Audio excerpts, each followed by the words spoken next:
السلام علیکم ورحمۃ اللہ وبرکاتہ۔ بسم اللہ الرحمن الرحیم۔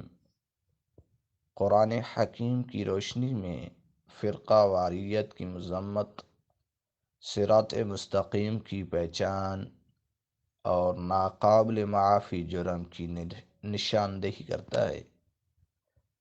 سورۃ الزمر آیت نمبر 65 میں اللہ تبارک و تعالیٰ نے ارشاد فرمایا: وَلَقَدْ أُوحِيَ إِلَيْكَ وَإِلَى الَّذِينَ مِن قَبْلِكَ لَئِنْ أَشْرَكْتَ لَيَحْبَطَنَّ عَمَلُكَ وَلَتَكُونَنَّ مِنَ الْخَاسِرِينَ۔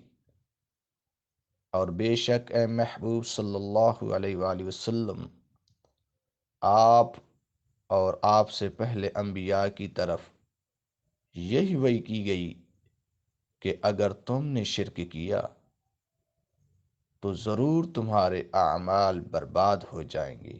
لا يحبطن عملک ولتکونن من الخاسرین، اور تم خسارہ پانے والوں میں سے ہو جاؤ گے۔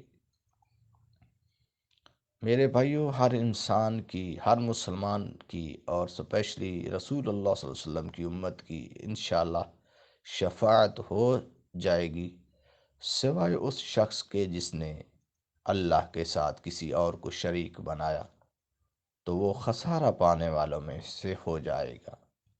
اللہ تبارک و تعالی ہمیں شرک جیسی بیماری سے محفوظ رکھے، آمین۔